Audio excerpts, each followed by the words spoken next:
High school sports, we've got it covered. Overtime starts now. Hello again, everyone. Welcome to Overtime. I'm Scott Leber. And I'm David Greenberg. We've got your Week 3 highlights ready to roll from North Boone to Dakota and several locations in between. Tim Bailey standing by to help us dissect some Nick 10 action. And in our Spotlight segment, we'll feature Dupec senior defensive end and offensive lineman Jake Anderson. Let's get it started with a Nick 10 game involving two Rockford public school teams. Auburn and East didn't play each other in the spring, so it had been 2 years since they stepped on the field to face each other. Both teams came in with 1-1 records. Yes, the E-Rabs can throw the ball this year. Ryan Larson going to connect with his freshman tight end, Jameer Williams, for an 11-yard TD in the first quarter. Coach Griffin's high on Williams. Later, it's Larson rolling and dumping it off to Javius Catlin, and that is a big gain for Catlin. Larson again to the air. Can you believe it? Yeah, and again it is Catlin. Hey, we've got air E-Rabs, folks. And they're not done. Larson again to throw. One more time. It is Catlin. And let's move the chains again. That leads to this. A pitch out, an actual running play to Terrace Dotson. And he just keeps chugging into the end zone. That's a 9-yard TD and a 14-8 East lead. Early fourth quarter, Larson going to push in from the 1-yard line. It was 20-8. A huge story in this game is East defensive end Tyrese Cunningham, looking like Khalil Mack, number 52, sacks O'Shavian Dismuke. And here he comes again, getting his hands on Dismuke and just spinning him down. 8 sacks for Cunningham. Later in the fourth, it's Innocent busting through the middle, and he is long gone, folks. 66 yards to put the finishing touches on this one. East wins it 26-8. It's been a long time since I've seen East throw the football this well. How does it feel to be able to come out and produce like that through the air? Hey, man, I'm just going out here doing what I'm supposed to do. I just go to practice, work hard every week. I'm coming out here and doing my assignment. That's all it is. What was it like, firing off the defensive side and constantly being, in the backfield of Auburn all night long, huh? Being great, man. That's all I can say is being great. Coach said you had 8 sacks tonight. Does that sound about right to you? Huh? I had about 10. What's it like to see your quarterback and your passing game work so well like that? Huh? We have the personnel. We can throw it if we need to. Again, we want to line up every play and run the ball. But we got the personnel, so we're going to throw it a little bit just to keep things alive. What can you say about number 52, Tyrese Cunningham? He was everywhere. I've been around football a long time. I haven't seen a kid get in the backfield and cause that much havoc ever. Well, we are joined now to discuss this one a bit with Tim Bailey, our Nick 10 guy. Tim, I think the E-Rabs gave opposing teams something to think about now with this passing game. They actually have a balanced offense. In fact, tonight I thought their passing game was working better than their run game. Their passing game looked really, really well tonight. Tip my hat off to the E-Rabs for getting a great job done. But at the quarterback position, Larson stayed poised back there in the pocket. He didn't get rattled. There was some pressure by Auburn. You saw that tonight, but he didn't get rattled. He stayed in there. He took his reads, and he delivered. And it was good to see the E-Rab receivers come up big for him. Like you said, obviously we know East is a ground and pound team, and Larson may not have the biggest arm or the strongest arm, but he seems to make the right reads in the right moments. And he does. And I think Coach Griff has a lot of trust in him, and I think with that, when you have a lot of faith in your quarterback and your quarterback understands that, it's a lot easier for your quarterback to come out and make those big throws and be that facilitator, be that conductor, so to speak, for that offense. I also like the way they dump the ball off to the running backs. It's just one more way to get the ball in the hands of those fleet young running backs, huh? Yeah, when you have two dynamic backs in Catlin and Dotson, and you can swing those guys out of the backfield as you saw tonight, and they can make plays not only at the running back position, but they can line up at receiver and make plays as well. So that's huge. You and our jaws were dropping as we watched Tyrese Cunningham constantly motor off the edge into the backfield and get to the quarterback. His motor's unbelievable, too. Yeah, 8 sacks. That's ridiculous. Yeah, his motor was just phenomenal. The kid played lights out. He's my top performers of the game. I think that goes without saying. Absolutely. 8 sacks. That kid deserves a steak dinner tonight. Hopefully it's at home waiting on him, but he played lights out tonight. What a phenomenal job by him. Yeah, and Auburn, they actually led at halftime. The Knights are 1-2. They could easily be 2-1, but they just can't quite get over that hump. Yeah, I thought tonight just by, watching Auburn play, I think there's a lot of areas that they still need to continue to improve on, and I think they will. I think Coach Doldo is a great coach. I think he's got a great staff he surrounds himself with. So I think Auburn's going to win some more games this year, but, just couldn't get past the E-Raps tonight. So. More momentum for East now, 2 wins in a row. They're 2-1. Tim, stick around. We're going to get your thoughts on this next game. So let's get to this next one here as we move forward, please. Thank you very much. The Hononegah Indians, David. The Hononegah Indians, they hosted the Freeport Pretzels. Both teams were 2-0 at the start of this one. And as they do all season, the Indian students showed out, and for good reason. Isaac Wisenan not in this one, but it didn't matter because they were up 42-0. So it was quarterback that got the start, and Bryce Goodwine makes a great toe tap grab on the sideline. Now it's Xavion Segner hooking up with his receiver on the sideline. Elijah Richmond, 6'3", 225, takes this up the sideline, leaving defenders behind him and in for the score. Now it's Joe Ruse at quarterback for the Indians. He goes deep to Wyatt Husted for the late touchdown. Hononegah improves to 3-0 with the 49-24 win. Head coach Brian Zimmerman was very pleased with his team after this one. We talked all week about a Freeport team that was 2-0 and they could be dangerous coming in tonight. So for us to play the way that we did in the first half was very important, and I'm really proud of the guys. And great effort with all three facets, and offense, defense, and our special teams did a great job. All right, welcome back now, Tim. Tim, we got to talk about this one. Hononegah without quarterback Isaac Wisenan. I think it goes to show why this team is ranked as high as they are in the state. Yeah. Hopefully Isaac is back next week, coming off what he's battling with right now. But, Hononegah's that tough team. Again, they're a top-tier team in the conference. They're always going to play well. Freeport played a good game, but I think Hononegah is definitely trying to make a statement this year. And they want to try to win the Nick 10. I mean, there's no secret to that. And I think they have the personnel, especially when Wisenhan gets back from his absence. I think Hononegah is going to continue to win more games. We're going to begin to see those Hononegah Indians do well in the weeks to come. The one thing no other team in this conference I think can match with Hononegah is Hononegah's depth. I mean, they are just so deep, and we see it. They put in their backup quarterback, and they're still rolling. So nobody's got that kind of depth. No, they have depth at a lot of positions. And again, they have some key players that can make plays on offense. Tips off to the young man that's playing quarterback right now, stepping in for Wisenhan. He's done a phenomenal job these last couple of weeks, but I think when they get Isaac Wisenhan back, I think that offense is going to go to another level. Yeah, that's scary. They can get better. Tim, we're going to turn you loose right now. Thanks, and we'll catch you again next Friday night, all right? We do have some more Nick 10 action, though, coming right up, including the Belvedere North Blue Thunder trying to run its record to 3-0 against Jefferson. Stay tuned. You're watching Overtime. Welcome back. We got more high school football. Belvedere North was feeling good about itself after the first 2 weeks of the season. The Blue Thunder knocked off East and then Boylan. Yeah, these are two good teams, two big wins, and what's most impressive is the Blue Thunder gave up only 18 points total to the E-Rabs and the Titans. So could they keep it going tonight against the 0-2 Jefferson Jayhawks? Belvedere North's ball, the pitch going to Nico Bertolino. Nico trying to turn the corner, and he's knocked out of bounds there inside the 15-yard line. From there, Mason Weckler on the keeper. Good surge by that O-line. That's a touchdown, 37-12 North in the third quarter. And more North coming up here. It's Bertolino. The run gets a nice block. And here he comes. Could he break it? No, he had one man to beat. Couldn't quite, but he's down near the 15. That leads to this. It's Weckler again on the keeper. Showing some good wheels there. He turns the edge. He's into the end zone standing. Belvedere North now 3-0 wins 45-12. The Harlem Huskies were also trying to improve to 3-0. They hosted Guilford. Pick it up in the second, already with a 14-6 lead. Harlem QB Austin Redmond on the pitch. Adrian Palos breaking tackles, and into the end zone he goes. The Huskies defense came to play as well. Viking quarterback Bryce Walker chucks it up, and it's Adrian Galasius. And look at this. He'll take this all the way back down to the field, but penalties brought this one back to about the 30, so you can wipe that one off the board. The INT stood, and the Huskies cash in with another Palos touchdown. Take a look at this now. Just 7 seconds left in the half. Harlem in their own end. Bryce Walker tosses it deep.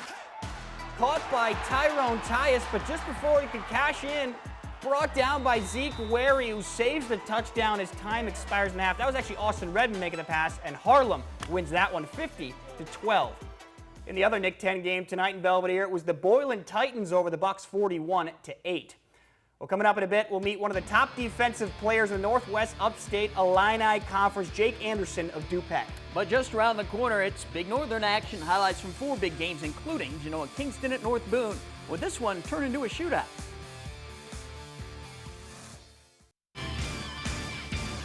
In the Big Northern Conference, 3 teams made it through the first 2 weeks without a loss, and one of those teams was Genoa Kingston. Yeah, there's no question the Cogs have a good team. North Boone, a bit of a mystery, though. The Vikings started strong in week 1 by lighting up Lutheran, but they were dominated last week by Dixon. So which North Boone team would show up tonight against the Cogs? Well, the one where Will Dutch is the best player on the field. On the Cogs' first drive, Nolan Perry rolls right, tries to fit it into a tight window, but Dutch comes out of nowhere to snag it out of thin air, and the Vikings fans are loving it. But on the ensuing possession, Chandler Alderman looks left, tries to throw back right, 50-50 ball, and Ethan Will now has it. They trade INTs, and that gets Genoa Kingston fans fired up. Time for first-year head coach Ryan Kelly to dial something up here on offense. He decides to give it to the best player on the field.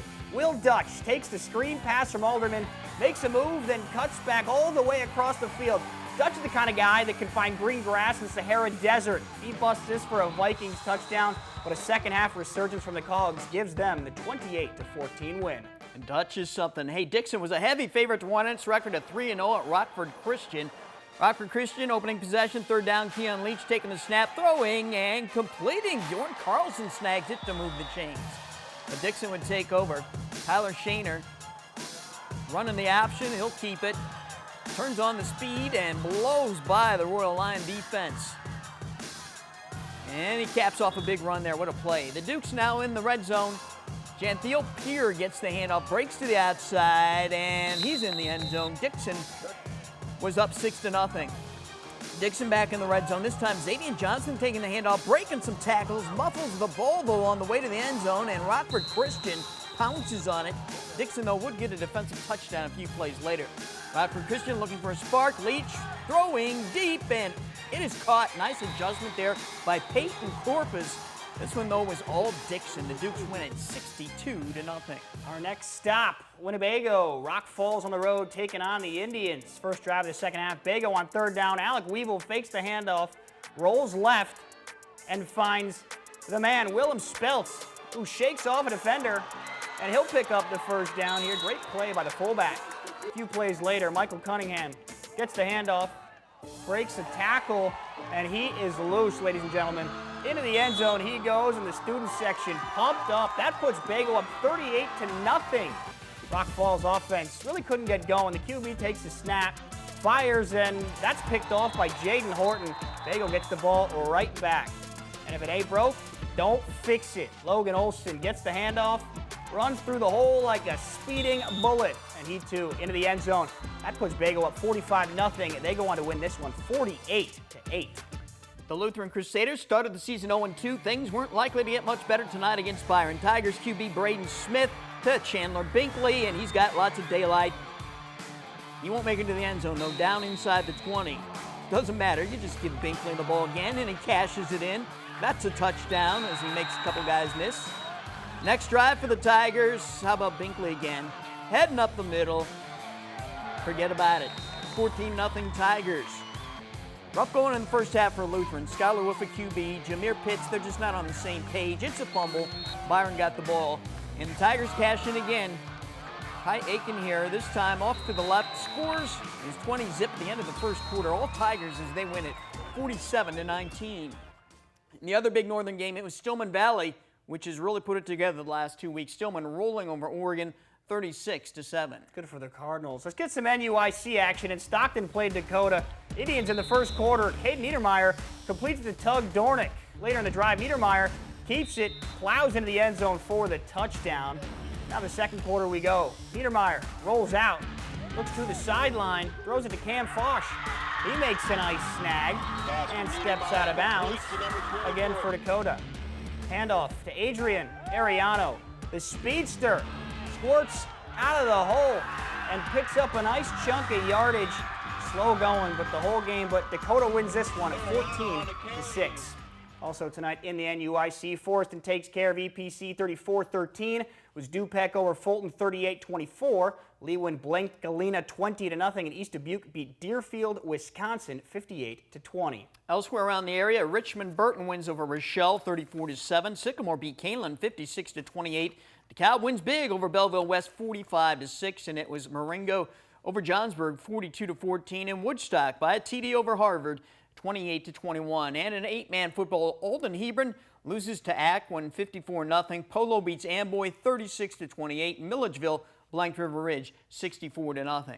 Let's take another break, but don't go anywhere. Our overtime spotlight is about to turn on. And it's going to shine very brightly on one of the most dangerous defenders in the NUIC.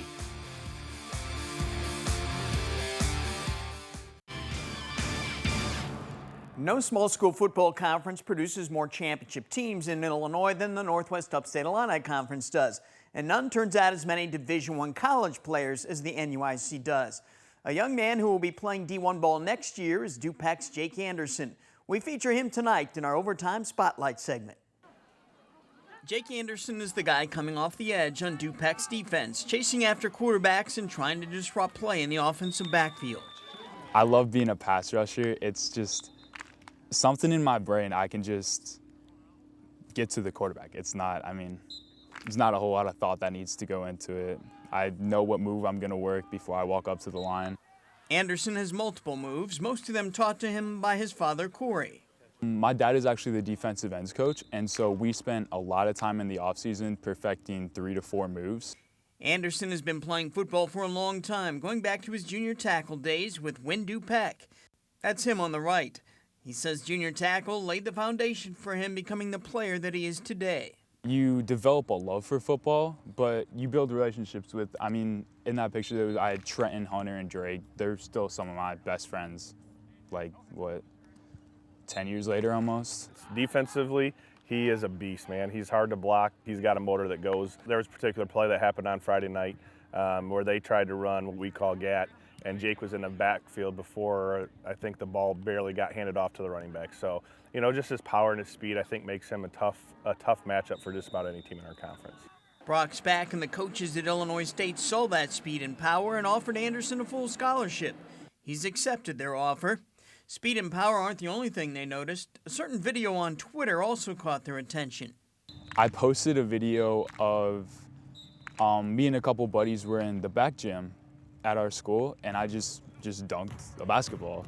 And he brought that up, and he was like, yeah, we saw that, and so we went and checked out your profile and stuff, saw some of your highlights, and blew up from there. I was like, all right, cool. Anderson had a growth spurt after his sophomore year. He went from 6'2", 180 pounds to 6'5", 240. Lots of time in the weight room has also paid off. Our manager, Grant Milbrath, he's a power lifter and stuff, and so we go every single night to anytime. So he has a great work ethic. He loves going to the gym. He's 100% committed. He's put himself together in the off season, both last year and now this year, to get himself in a role where teams know about him. There's no doubt about it.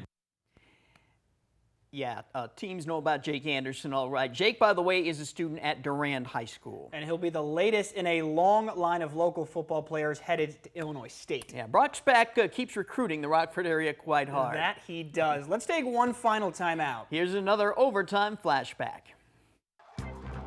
It was October 24th, 2008. The Harlem Huskies were hosting the biggest football game in school history. The Huskies were 8-0 and were about to battle 8-0 Boylan on the final week of the regular season to determine the NIC-10 championship. The Huskies struck first when Keenan Kellett connected with Tyler Cox on a touchdown pass. Kellett later ran for a touchdown for a 14-0 lead. But Boylan stormed back, scoring 40 unanswered points. The Titans rushed for 454 yards on a rainy, muddy night. Will Sahlstrom rumbled for 3 touchdowns. Harlem's dream season ended with a 40-14 loss. The Titans were NIC-10 champions for the 3rd straight year. Well, each week we spotlight a play of the week. It's the best play caught on our cameras. Let's head back to Harlem to the play at the end of the half. Austin Redmond from his own 20. Coach Moynihan dials up a Hail Mary, and Tyrone Tice is on the other end of it. Gonna run it all the way back. Oh, but no. He's gonna be tackled down at the 2-yard line. That would have been points for Harlem to go into halftime, but he's tackled there by Zeke Wary, catching him minimum at the last second. Well, here's what we can look forward to next week in the Nick 10. Auburn plays at Boylan, Belvedere at Belvedere North, Hononegah at East, Harlem at Freeport, and Guilford at Jefferson.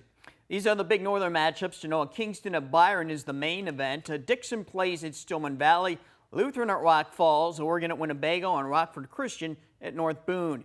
In other games around the area, Johnsburg plays at Rochelle, Sycamore at Ottawa, DeKalb at Matea Valley, and Harvard at Marengo. And in 8-man football, AFC plays at River Ridge, Hiawatha at South Beloit, Milledgeville at Blue Ridge, Biggsville West Central at Amboy, and Acquin at Orangeville. That one should be very interesting. Hey, catch Overtime every Friday night through the season live at 11 p.m. here on Fox 39. We also rebroadcast it Sunday mornings at 9 on Fox 39. And for highlights and scores anytime, go to our website, mystateline.com. That's our show. We'll see you next Friday. Have a great weekend.